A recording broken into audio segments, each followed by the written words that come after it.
하나님이 함께 하심을 보이라 라는 제목으로 하나님 말씀 전가합니다. 몽골의 제국을 통일했던 징기스칸이 몽골을 통일하고 칸이 되기까지 그의 여정은 결코 쉬운 여정이 아니었어요. 1162년에 태어나는데 몽골 집안에서, 몽골 부족 중에서도 그래도 명문가 집안에 태어납니다.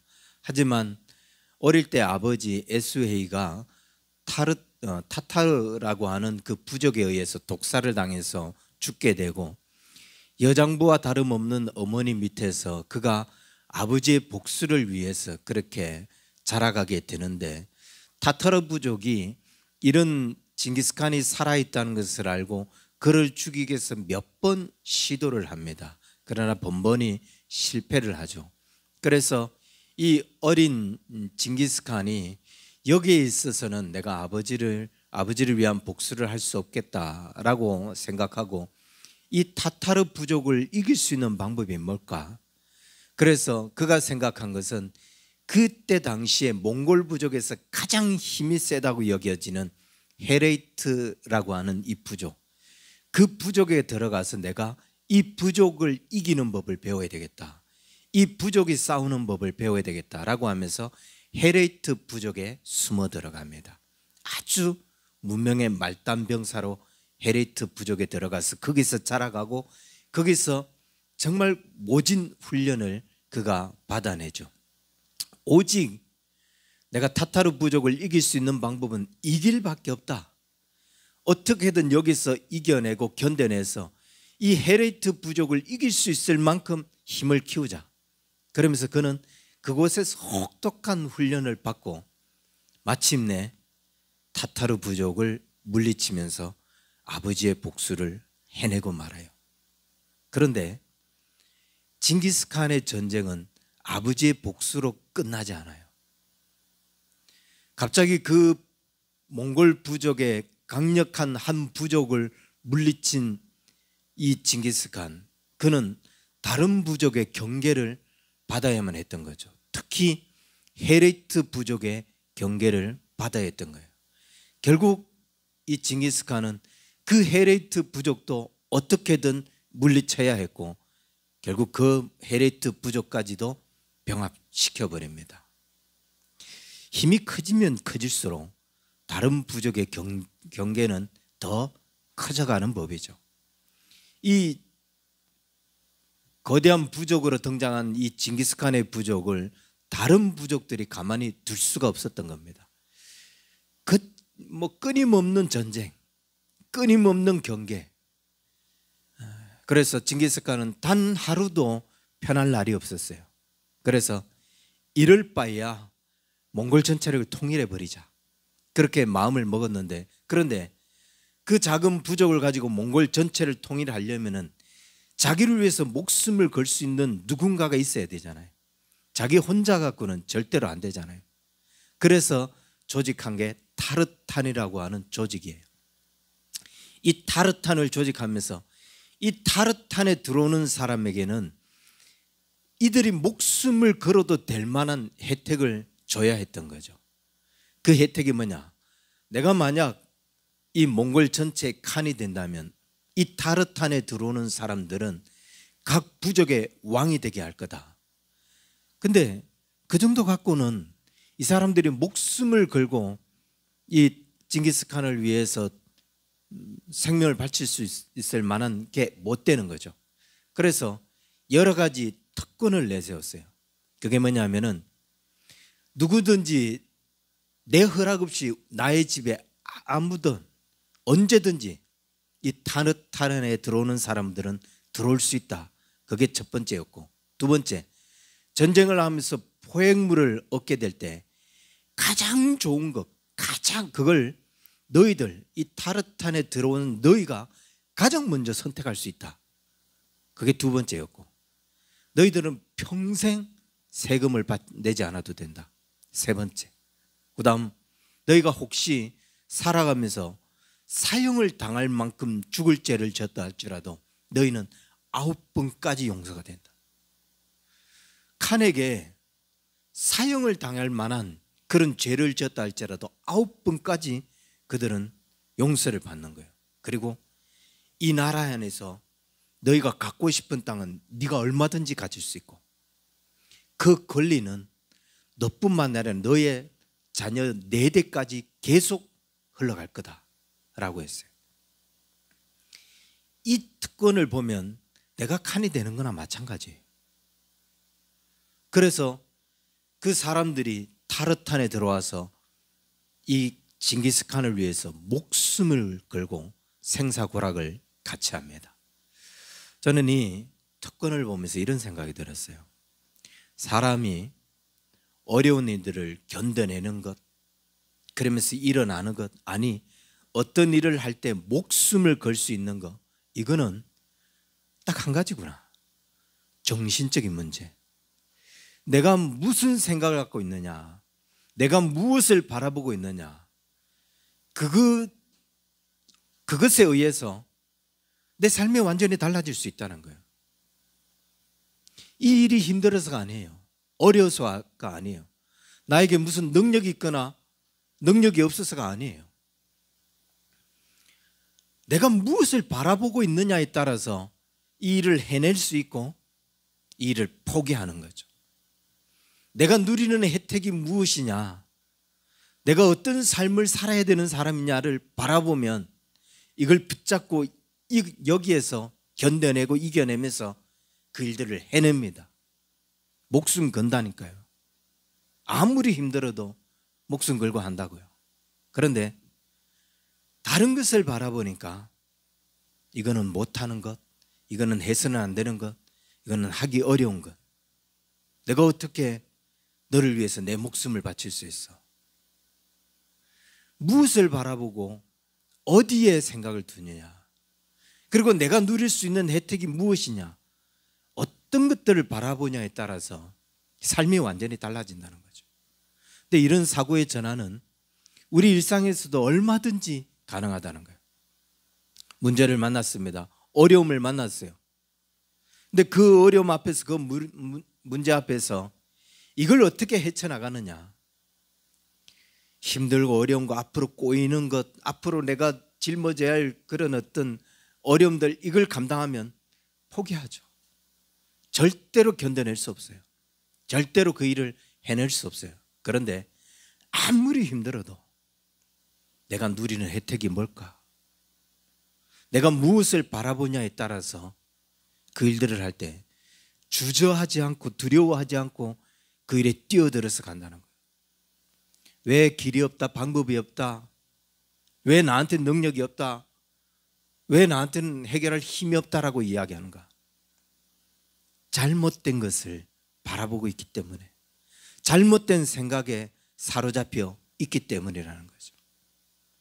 생각을 바꾸면 감당하지 못할 일이 없습니다. 내가 누릴 혜택, 내가 해야 할 사명 바라보면 이겨내지 못할 일이 없는 거예요. 생각을 바꾸니까 다 새롭게 보인다는 거죠. 아무리 힘든 상황, 어려운 문제도 생각을 바꾸면 그거 견뎌낸다는 거예요. 길이 없는 것 같아도, 답이 없는 것 같아도 생각을 바꾸면 그 속에서 걸어가요. 그 속에서 견뎌낸다고요. 그냥 묵묵히 그 속에서 답이 없는, 남들이 봤을 때는 답이 없는 것 같은데 그 사람은 답을 향해서 계속 그 길을 가고 있다고요. 왜? 그 길 위에서 나와 함께 하시는 하나님을 바라보고 있잖아요. 그 길 위에서 이 길 끝에서 주시는 하나님의 축복이 뭔지를 알고 있기 때문에 그 축복을 바라보고 있잖아요. 내가 보기에는 저 사람 지금 답이 없는 길을 가는데 이 사람은 답을 알고 그 길을 가는 거예요. 무엇을 바라보느냐, 무슨 생각을 가지고 그 문제에 접근하느냐, 다르다는 거죠. 우리가 물질이 없어서가 아닙니다. 능력이 없어서가 아니에요. 누구는 사람을 잘 만나서 그 사람 때문에 일을 잘 해결하는데 나는 사람도 못 만나고 도움을 못 받아서 일을 해결하지 못한다. 아니에요. 내가 지금 잘못된 것을 바라보고 있으니까 힘들고 어렵고 해결하기 힘들고, 내 생각이 지금 잘못된 것을 바라보고 그게 사로잡혀 있으니까 할 수 없다라는 말에 사로잡히는 거죠.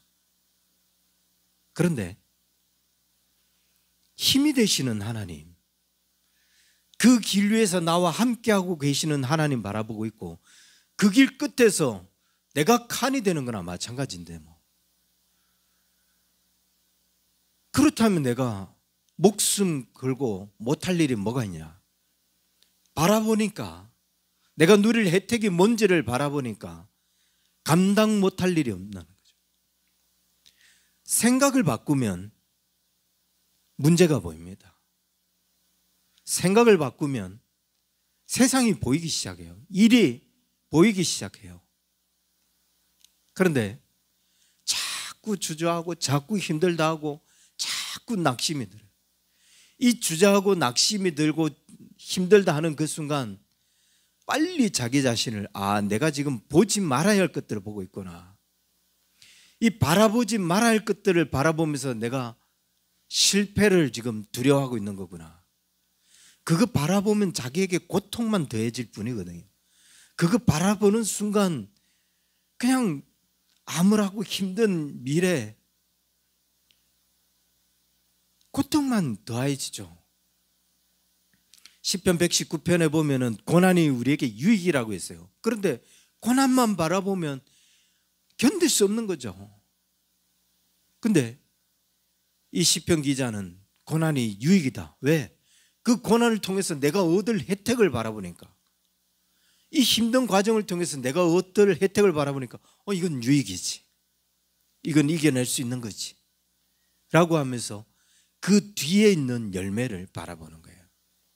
영국의 국왕 중에 조지 오세라고 하는 사람이 있는데, 이 조지 오세가 그 형이 인플루엔자에 감염이 되어서 급하게 죽습니다. 그래서 그냥 아무 준비도 되지 않았다가 갑자기 왕이 된 사람이 조지 오세예요. 그런데 이 조지 오세가 그렇게 왕이 되니까 이 왕의 업무들, 이게 얼마나 막중하고 또 그 일들을 감당하는 게 얼마나 힘들었겠어요. 매일을 살얼음을 걷는 것 같고 매일의 그 막중한 책임감 때문에 힘들어하고 견딜 수 없어요. 그러다가 너무 힘들어서 어느 날 도심 외곽을 돌아다니면서 여유를 이렇게 보내는데, 그때 한 도자기 공장을 방문하게 됩니다. 근데 그 도자기 공장에 원래 이제 이 사람이 도자기에 관심이 있었다고요. 그래서 그 도자기 공장에 갔는데 전시되어 있는 많은 도자기를 보면서 모처럼의 쉼을 누려요. 그러다가 어느 한 도자기 앞에서 걸음을 멈춥니다. 2개의 도자기였는데, 꽃병이었는데, 이거는 똑같은 모양, 똑같은 원료, 똑같은 무늬로 제작된 꽃병이었어요. 근데 하나는 윤기 있고 또 뭐라고 해야 될까요? 그냥 그 자체가 가치가 있는 도자기였어요. 생동감이 있으면서 이건 정말 값진 도자기구나 라고 생각될 만큼 그렇게 윤기가 있는 거였어요. 근데 옆에 다른 거는 똑같은 원료고 똑같은 모양이고 똑같은 무늬인데 왠지 투박해 보이고 왠지 값없어 보이고 가치가 없어 보이는 거예요. 그래서 주인에게 물었습니다. 왜 이 2 도자기를 이렇게 똑같이 전시를 해놨냐? 그리고 얘는 이렇게 생동감이 있었고 가치 있어 보이고 값져 보이는데 얘는 왜 이렇게 똑같이 생겼음에도 불구하고 이렇게 볼품 없어 보이느냐? 라고 묻자 그 주인이 이렇게 대답합니다. 이유는 딱 하나입니다.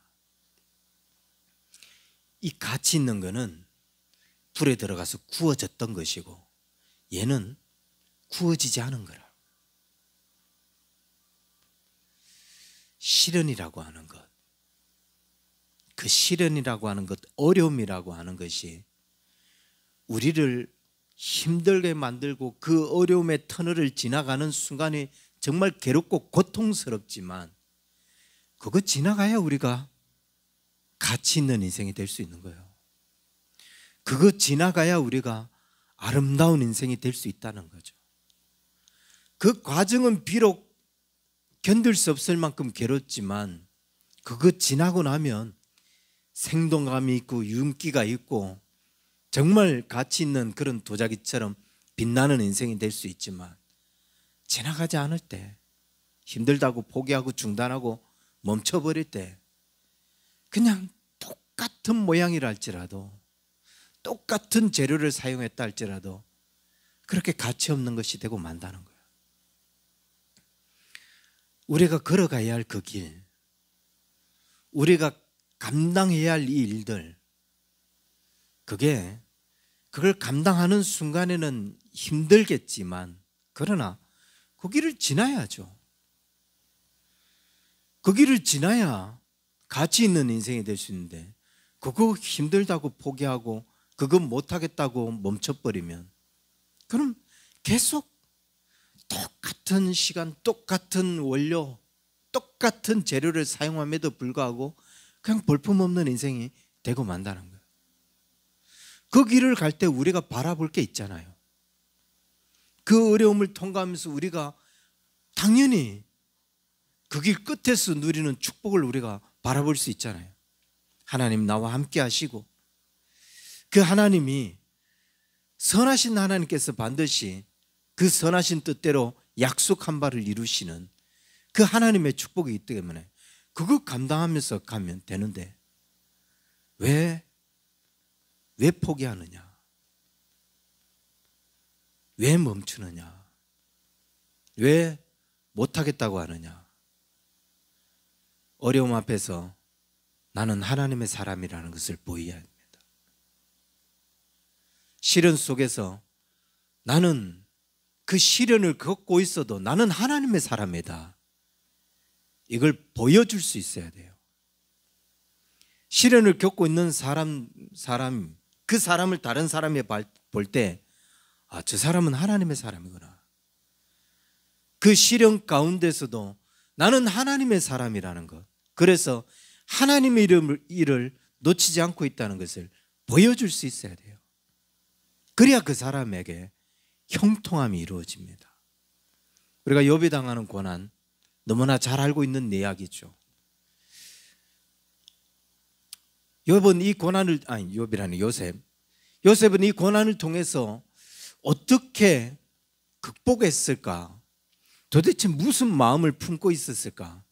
형들의 미움을 받아서 노예로 팔려고 죽을 뻔한 그런 상황에서 노예로 팔려갔다가 결국은 또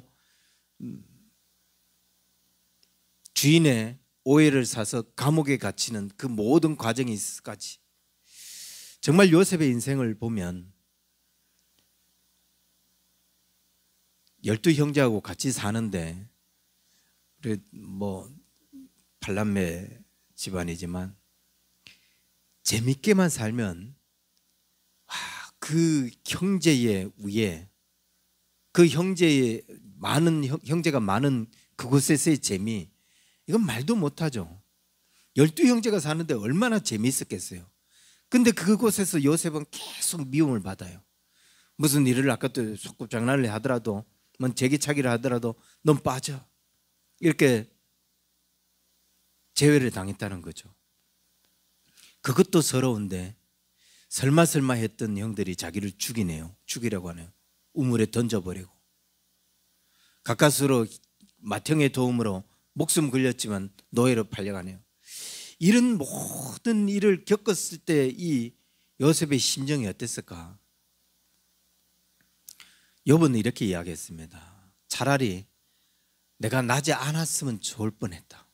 너무 고통스럽고 너무 견딜 수 없으니까 온몸에 종기가 나고 아들이 죽고 집안이 무너지고 이러니까 그렇게 고통스러워하면서 자기의 태어난 날을 부정하는데, 요셉은 그런 이야기가 없어요.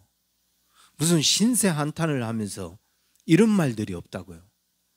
그럼 도대체 이 사람은 무슨 생각을 가지고 그 형들에 의해서 노예로 팔려가는 그 상황도 견뎌내고, 가까스로 보디발의 집에 갔는데 거기서 인정을 받아서 가정 모든 일을 도맡아 하는 그런 위치까지 이르게 되었는데, 그렇다면 어차피 노예가 된 인생, 그렇다면 여기에서 그냥 행복하게 잘 살자, 주인이 뭐라고 그러면 주인 이야기 잘 듣고, 또 그 여주인이 매일같이 욕을 하잖아요. 그냥 적당하게 그 여주인의 비유도 맞춰가면서 그렇게 살면 되는데 왜 굳이 그렇게 힘들고 어려운 일들을 견뎌가면서 그 어려운 상황에서도 아무런 원망과 불평하지 않고 견뎌낼 수 있는가? 그는 그 힘든 상황에 끌려가면서 상황을 보지 않았다고요. 문제를 보지 않았다는 거예요. 무엇을 바라봤느냐? 우리가 읽은 본문 20절부터 21절 이렇게 이야기합니다. 요셉이 옥에 갇혔으나 여호와께서 요셉과 함께 하시고 그에게 인자를 더하사 간수장에게 은혜를 받게 하시매, 그는 힘들고 어려운 일을 겪고도 그 상황을 겪고도 계속 그의 마음은 하나님만 바라보고 있었어요.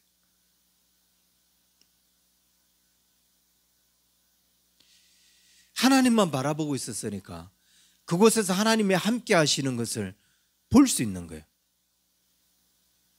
옥에 갇혀도 하나님과 함께 하고 있고 노예로 팔려가도 하나님과 함께 하고 있고. 여러분, 이 삶이, 이 요셉 이야기를 우리가 매일 들어왔던 이야기이기 때문에 잘 실감이 안 나지만 우리의 삶의 현장에서, 우리의 현장에서 이 삶을 적용해 보십시오. 이런 어려움 견디면 막 불평하고 짜증스럽고, 그리고 그냥 내가 하고 싶은 대로 하고 내려놓기 바쁘고, 그렇지. 하나님과 함께함을 보이고 하나님과 함께함을 놓치지 않고 쉬운 일이 아니에요. 훈련되지 않으면. 그런데 요셉은 그렇게 노예로 팔려가고 누명을 쓰고 감옥에 갇힘에도 불구하고 정말 앞을 알 수 없는 그런 수렁에 빠졌음에도 불구하고 그는 하나님을 놓치지 않았다는 거죠. 이게 오늘 우리가 요셉을 통해서 배워야 할 교훈이에요. 어떤 어려움을 겪어도, 어떤 어려운 상황에 놓여 있어도 하나님의 일은 놓치지 말아야죠. 하나님을 붙잡는 것은 놓아버려서는 안 되죠. 놓치지 말아야 할 것을 놓고 그러면서 하나님의 축복을 기대하고, 놓아서는 안 되는 것, 그러면서 그걸 놔버리면서 문제가 해결되기를 바라고. 우리가 힘들고 어려울 때도 하나님을 붙잡을 수 있어야 돼요. 이 본문 3절에 보면은 우리에게 굉장히 놀라운 말씀을 발견할 수 있게 돼요. 3절에 뭐라고 이야기하냐면, 그의 주인이 여호와께서 그와 함께 하심을 보며 또 여호와께서 그의 범사에 형통하게 하심을 보았더라. 보디발의 집에 노예로 팔려갔는데 그 보디발이 여러 노예들을 바라보고 있는데 그 노예 중에 요셉을 보니까 얘는 하나님께서 함께 하시는 것들이 보이고 그가 하나님과 함께 하고 있는 것이 보였다는 거예요. 그리고 하나님께서 그에게 형통하게 하시는 것이 보였다는 거예요. 우리의 삶에 하나님께서 형통하게 하시는 것, 하나님이 함께하고 있는 것을 보이고 있다는 거예요. 이 사람은 믿음의 사람이구나.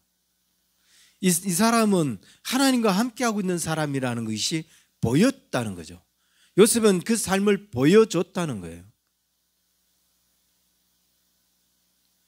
믿음의 사람처럼 행동하고 믿음의 사람처럼 말하고 믿음의 사람처럼 결정하고, 그러면서 하나님이 함께하는 사람이구나, 하나님과 함께하는 사람이구나, 그걸 보여줘야 된다는 거죠.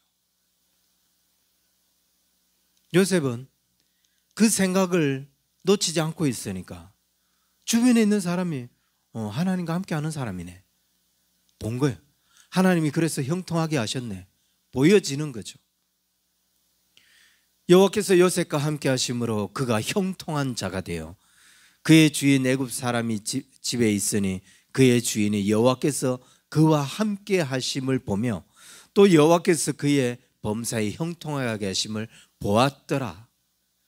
뿐만 아니라 23절, 간수장은 그의 손에 맡긴 것을 무엇이든지 살펴보지 아니하였으니 이는 여호와께서 요셉과 함께 하심이라.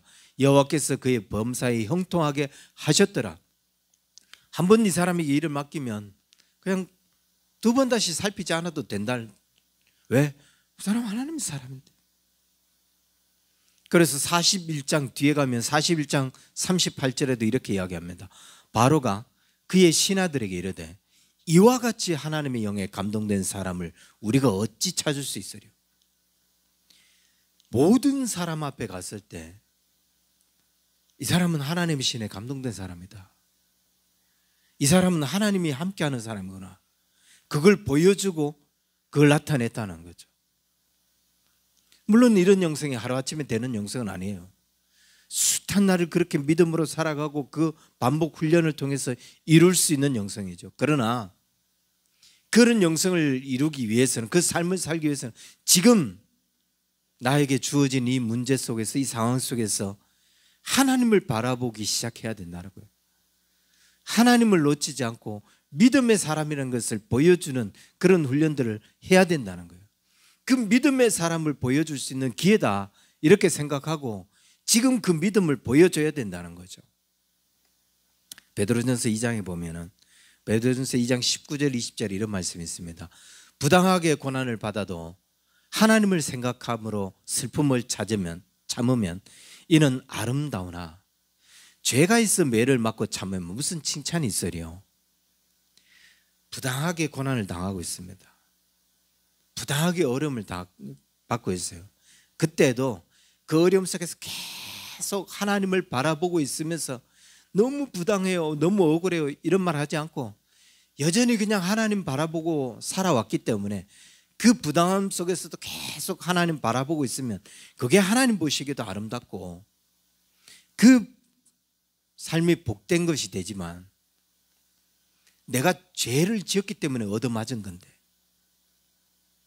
그 죄를 지었기 때문에 얻어맞은 걸로 인해서 막 참고 있습니다. 하나님 바라보고 있습니다. 그게 무슨 칭찬받을 일이겠느냐? 그게 무슨 선한 일이겠느냐?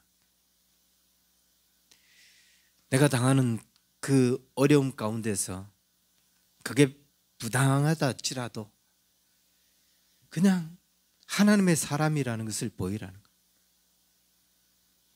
그 속에서 계속 꿋꿋하게 내가 믿음의 길을 걸어왔던 것처럼 그 믿음의 길을 걸어갈 수 있는 모습을 보이라는 거예요. 그래서 저게 하나님의 사람이구나. 저 사람은 정말 하나님이 함께하는 사람이구나. 그 모습을 보여주라는 거예요.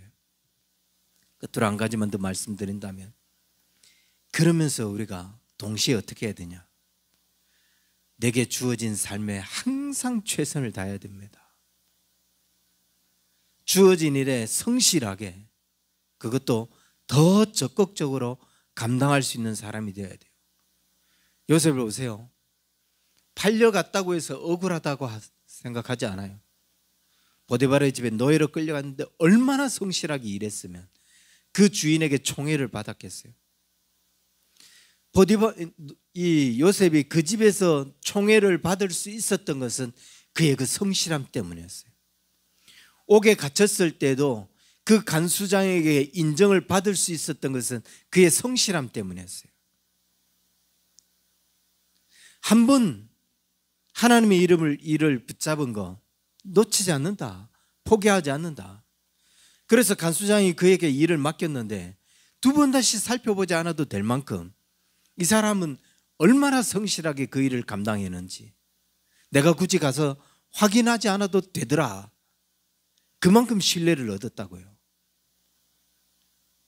이게 믿음으로 살아가는 사람의 모습이어야 된다는 거예요.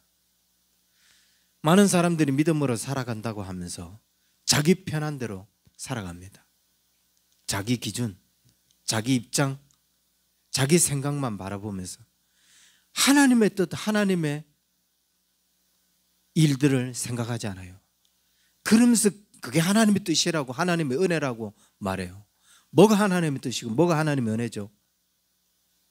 요셉을 볼까요? 뭐가 하나님의 뜻이고 뭐가 하나님의 은혜입니까?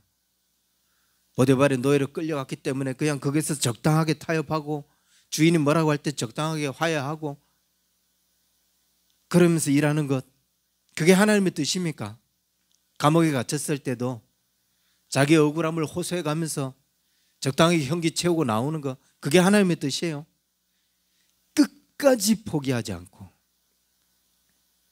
끝까지 그 주어진 상황에서 성실하게 하나님 바라보면서, 그게 하나님의 뜻이잖아요. 그래서 나중에는 바로 앞에 서서 그 바로의 꿈도 해석해주고, 그리고 그 애굽의 총리가 되고, 이게 하나님의 뜻이고 이게 하나님의 은혜잖아요. 열매는, 믿음의 열매는 그 사람이 사는 것만큼 열리는 법입니다. 끝까지 최선을 다하고 끝까지 성실하게 임할 때에 놀라운 축복을 받게 되지만, 이런저런 핑계를 대면서 포기하고 타협하면 어렵어요. 제가 이전 교회 부교육자로 있으면서 그 목사님 때문에 입에 붙은 말이 하나 있더라고요. 처삼촌 벌초하듯이 하지 말라고. 하나님의 일을 대충 근성근성하지 말고 한번 붙잡은 일 끝까지 최선을 다하고 주님과 함께하는 삶, 그걸 대충 하지 말고 모든 사람들에게 하나님이 함께하심을 보이는 그 삶을 살아갈 수 있는 우리 언약의 교회 성도들 되기를 주의 이름으로 간절히 축원합니다. 기도하겠습니다. 살아계신 주님, 우리를 하나님의 자녀로 붙잡아 주시고 또 세워주시니 감사를 드리며, 우리에게 귀한 일들을 또 맡겨주시고 그 일들을 이루어가게 하시니 감사를 드립니다. 주님, 많은 삶을 살아가는 동안에 우리가 견딜 수 없는 고난을 당하는 일들도 많고 그 어려움 속에서 지치고 힘들 때도 많지만, 힘든 순간 우리가 무엇을 바라보고 있는지 항상 생각하게 하시고, 내가 왜 힘들다고 말하고 있는지, 내가 왜 지친다고 이야기하고 있는지 돌아보면서 바라봐야 할 것들, 놓치지 말아야 할 것들을 놓치지 않는 우리 언약의 성도들 되게 하여 주시옵소서. 그래서 주어진 그 모든 상황에서 끝까지 주신 사명 감당할 수 있는 우리 언약의 사람, 주신 하나님의 뜻 끝까지 이루어갈 수 있는 그런 하나님의 사람들 다 되게 하여 주셔서 하나님의 뜻을 이루고 하나님의 일을 이루어갈 수 있는 우리 언약의 성도들 다 되게 하여 주옵소서. 이제는 우리 주 예수 그리스도의 은혜와 하나님 아버지의 크신 사랑과 성령님의 인도하심이 하나님의 뜻 가운데 포기하지 않고 끝까지 최선을 다하여 하나님과 함께 하심을 보이기를 소망하는 우리 언약의 성도들 저들의 모든 삶에 이제로부터 영원토록 항상 함께 있을지어다. 아멘.